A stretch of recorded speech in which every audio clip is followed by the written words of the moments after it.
तीरथ तप दया दत दान जेको पावे तिल का मान। सुनिया मनिया मन कीता भाव अंतर्गत तीरथ मल नाव।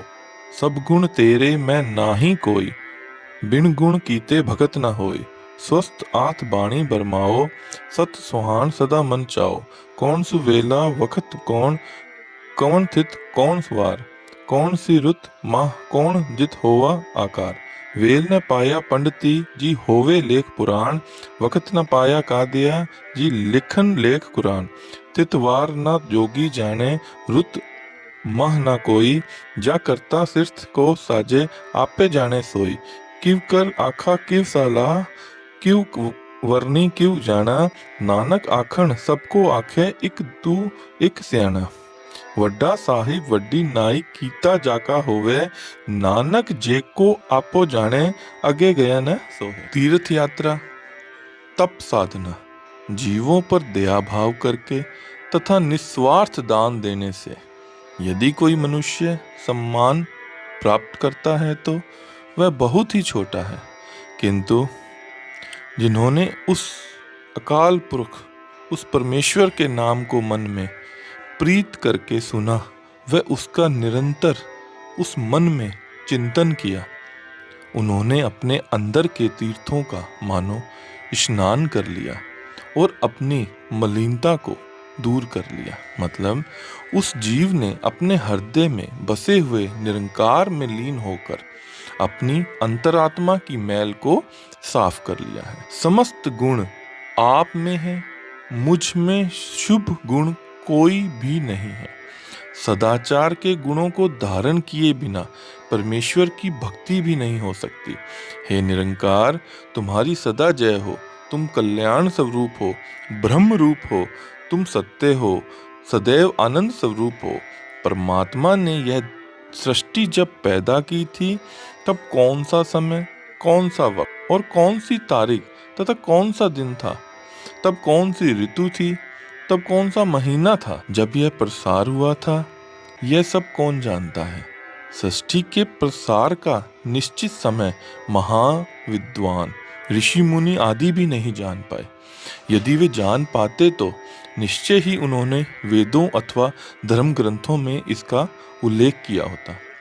इस समय का ज्ञान तो काजियों को भी नहीं हो पाया। यदि उन्हें हो पाता तो वे कुरान आदि में इसका उल्लेख जरूर करते। इस सृष्टि की रचना का दिन वार ऋतु महीना आदि कोई योगी भी नहीं जान पाया। इसके बारे में तो जो इस जगत का रचयिता है वह स्वयं ही जान सकता है कि इस सृष्टि का प्रसार कब किया गया। मैं किस प्रकार उस अकाल पुरुष को कहूँ, कैसे उसकी प्रशंसा करूँ, किस प्रकार वर्णन करूँ और कैसे उसके भेद को जान सकता हूँ। महात्मा जी कहते हैं कि कहने को तो हर कोई एक दूसरे से अधिक बुद्धिमान बनकर उस परमात्मा को श्लाघा को कहता है, किंतु परमेश्वर महान है, उसका नाम उससे भी महान है।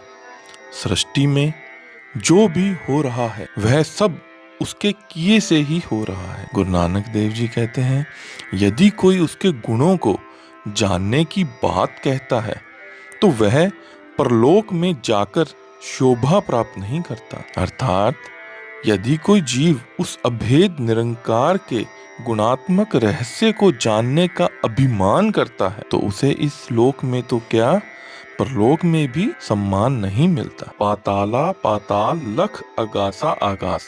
ओढ़क ओढ़क भाल थके वेद कहन एक बात। सहस 18 कहन कतेबा असूल एक धात। लेखा होई त लिखिए लेखे होई विनाश। नानक वड्डा आखिए आपे जाने आप। सतगुरु जी कहते हैं कि जन साधारण के मन में 7 आकाश व 7 पाताल होने के संशय की निवृत्ति करते हुए कहते हैं कि सृष्टि की रचना में पाताल दर पाताल लाखों ही हैं तथा आकाश दर आकाश भी लाखों ही हैं। वेद ग्रंथों में भी यही एक बात कही गई है कि ढूंढने वाले इसको अंतिम छोर तक नहीं ढूंढ पाए, वो पहले ही थक गए, किंतु इनका अंत किसी ने नहीं पाया है। सभी धर्म ग्रंथों में 18,000 जगत होने की बात कही गई है, परंतु वास्तव में इसका मूल एक ही परमेश्वर है, जो कि इसका रचयिता है। यदि उसकी सृष्टि का लेखा हो सके तो कोई लिखे, किंतु यह लेखा करने वाला स्वयं नष्ट हो जाता है। गुरु नानक देव जी कहते हैं, जिस सृजनहार को इस संपूर्ण जगत में महान कहा जा रहा है, वह स्वयं को स्वयं ही जानता है अथवा जान सकता है। सालाही सालाह एत सुरत न पाइया, नदिया अते वा पवे समुद्र न जानिए। समुद्र सा सुल्तान गिरा सेत माल धन, कीड़ी तुल न होवनी जे तिस मने न विसरे। स्तुति करने वाले साधकों ने भी उस परमात्मा की स्तुति करके उसकी सीमा को नहीं पाया।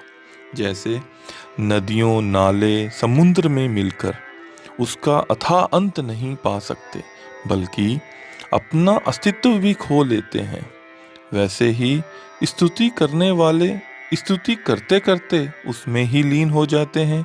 समुद्रों की शाह शहंशाह होकर, पर्वत समान धन संपत्ति के मालिक होकर भी उस चींटी के समान नहीं हो सकते, यदि उसके मन से परमेश्वर विस्मृत नहीं हुआ होता। अंत न सिफत कहन न अंत, अंत न करने देन न अंत, अंत न वेखन सुनन न अंत, अंत न जापे किया मन मंत, अंत न जापे कीता आकार, अंत न जापे पारावार, अंत कारण केते बिल्लाहे ताके अंत न पाए जाए। एह अंत न जाने कोई, बहुता कहिए बहुता होय, वड़ा साहिब ऊंचा थाओ, ऊंचे ऊपर ऊंचा नाव, एवड़ ऊंचा होवे कोई, जिस ऊंचे को जाने सोए, जेवड़ आप जाने आप, नानक नदरी करम दात। सतगुरु जी निरंकार के अनंत गुणों, आकार, प्रशंसा तथा उसके द्वारा रची गई सृष्टि के बारे में कथन करते हैं कि उसकी स्तुति करने की कोई सीमा नहीं तथा कहने से भी उसकी प्रशंसा का अंत नहीं हो सकता। सृजनहार द्वारा सृष्टि रची गई सृष्टि का भी कोई अंत नहीं, परंतु जब वह देता है तब उसका भी कोई अंत नहीं है। उसके देखने व सुनने का भी अंत नहीं है, अर्थात वह निरंकार, वह परमेश्वर सब कुछ देखने वाला है, सब कुछ सुनने वाला है। ईश्वर के हृदय का रहस्य क्या है, उसका बोध भी नहीं हो सकता। इस सृष्टि का प्रसार जो उसने किया, उसकी अवधि अथवा सीमा को भी नहीं जाना जा सकता, उसके आदि व अंत को भी नहीं जाना जा सकता। अनेक जीवों उसका अंत पाने के लिए बिलखते फिर रहे हैं, किंतु उस अथाह अनंत अकाल पुरुष का अंत नहीं पाया जा सकता।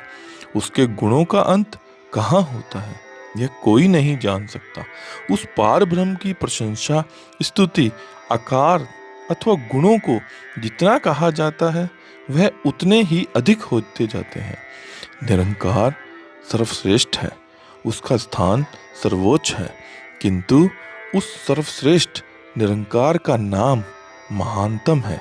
यदि कोई शक्ति उससे बड़ी अथवा ऊंची है तो वह ही उस सर्वोच्च मालिक को जान सकती है। निरंकार अपना सर्वस्व स्वयं ही जानता है अथवा जान सकता है, अन्य कोई नहीं। सतगुरु गुरु नानक देव जी का कहना है कि वह कृपा सागर जीवों पर करुणा करके उनके कर्मों के अनुसार उन्हें समस्त पदार्थ प्रदान करता है। बहुता कर्म लिखिया ना जाए, वड्डा दात तिल न तमाए, केते मंगे जोध अपार, केतिया गणत नहीं विचार, केते खप टूटे बेकार, केते ले ले मुकर पाए, केते मूर्ख खाही खाए, केतिया दुख भूख सदमार, ए भी दात तेरी दातार, बंद खलासी बाणे होए, हो आँख न सके कोई, जेको खाए आखण पाए, ओ जाने जेतिया मुख खाए, आपे जाने आपे देई, आखे सी भी केई, जिसनो बरसे सिफ्त सलाह, नानक पातशाही पातशाह। उसके उपकार इतने अधिक हैं कि उनको लिखने की समर्था किसी में भी नहीं। वह अनेक बख्शिशें करने वाला होने के कारण बड़ा है, किंतु उसे लोभ तिनका मात्र भी नहीं है। कई अनगिनत शूरवीर उसकी कृपा दृष्टि की चाहना रखते हैं, उनकी संख्या की तो बात ही नहीं की जा सकती। कई मानव निरंकार द्वारा दिए हुए पदार्थों को विकारों हेतु भोगने के लिए जूझ जूझ कर मर जाते हैं। कई अकाल पुरुष द्वारा दिए जाने वाले पदार्थों को लेकर मुकर जाते हैं। कई मूढ़ व्यक्ति परमात्मा से पदार्थ लेकर खाते रहते हैं, कभी उसे स्मरण नहीं करते। कईयों को दुख व भूख की मार सदैव पड़ती रहती है, क्योंकि यह उनके कर्मों में ही लिखा होता है। किंतु ऐसे सज्जन ऐसी मार को उस परमात्मा की बख्शीश ही मानते हैं। इन्हीं कष्टों के कारण ही मानव जीवन को उस परमेश्वर का सिमरण होता है। मनुष्य को माया मोह के बंधन से छुटकारा भी ईश्वर की आज्ञा में रहने से ही मिलता है। इसके लिए कोई अन्य विधि हो कोई भी नहीं कह सकता। अर्थात ईश्वर की आज्ञा में रहने के अतिरिक्त माया के मोह बंधन से छुटकारा पाने की कोई अन्य विधि कोई नहीं बता सकता। यदि अज्ञानतावश कोई व्यक्ति इसके बारे में कथन करने की चेष्टा करे तो फिर उसे ही मालूम पड़ेगा कि उसे अपने मुंह पर यमों आदि की कितनी चोटें खानी पड़ी हैं। संसार में सभी जीव कृतघ्न ही नहीं हैं। कई व्यक्ति ऐसे भी हैं जो इस बात को मानते हैं कि परमात्मा संसार के समस्त प्राणियों की जरूरतों को जानता है और उन्हें स्वयं ही प्रदान भी करता है। परमात्मा प्रसन्न होकर जिस व्यक्ति को अपनी स्तुति को गाने की शक्ति प्रदान करता है, गुरु नानक देव जी कहते हैं, वह बादशाहों का भी बादशाह हो जाता है। अर्थात उसे ऊंचा व उत्तम पद प्राप्त हो जाता है।